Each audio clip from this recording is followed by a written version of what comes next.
안녕하세요. 반갑습니다. 인생을 글로 쓰는 활자, 문자, 글자로 판을 흔들 출판 전문 기획 및 글쓰기 습관 코칭 이창미 작가입니다.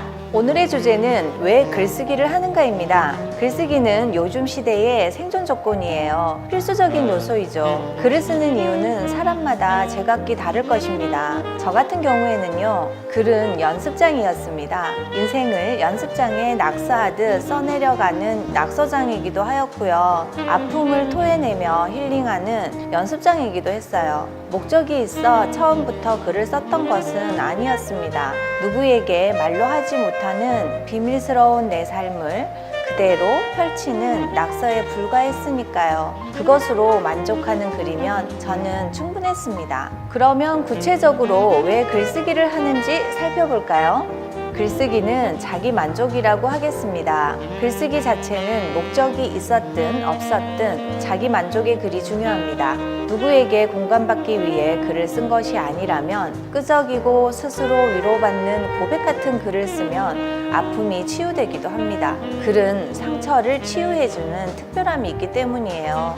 글을 쓰는 동안 아프기도 하고 고통이 있기도 합니다. 그렇지만 글을 쓰면서 아프기만 한다면 글을 쓸 이유가 없지 않겠습니까? 글을 쓰고도 글이 완성되고도 아픔이 아픈 상처로 계속 있다면 그 누구도 글쓰기를 더는 하지 않을 거예요. 그렇게 글쓰기로 아픔을 토해내면 조금씩 변해가는 신기한 현상으로 상처가 치유되는 일이 일어난답니다. 여기서 글쓰기 행동 먼저 보겠습니다.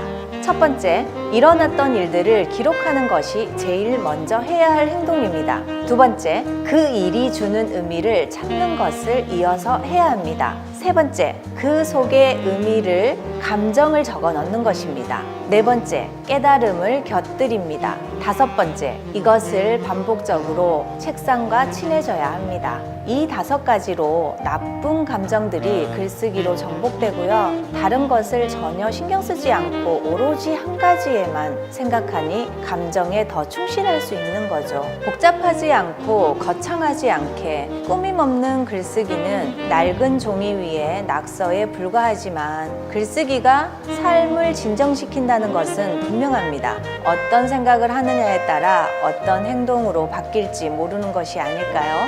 첫 만남이 어려운 만큼 첫 글쓰기도 어렵기 마련이잖아요. 글쓰기를 어렵게 만드는 하지 말아야 할 행동을 보겠습니다.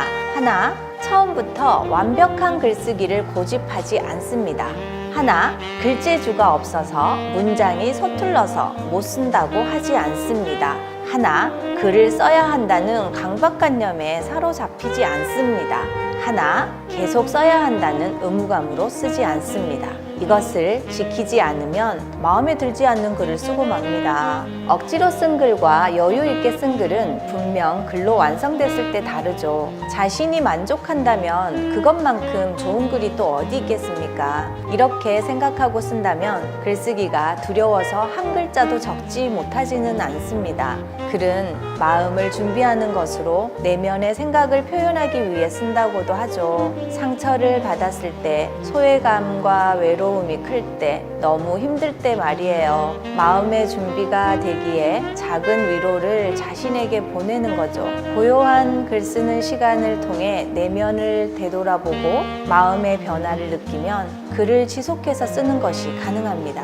그래서 모든 사람이 하는 것들이 인생이고 모든 일을 쓰면 글이 됩니다. 내면의 생각과 일상의 행동들을, 감정들을 그것을 글로 채웁니다. 표현하는 방법에 따라 다른 인생이 되기도 하고요. 글로 표현된 인생이 되기도 합니다.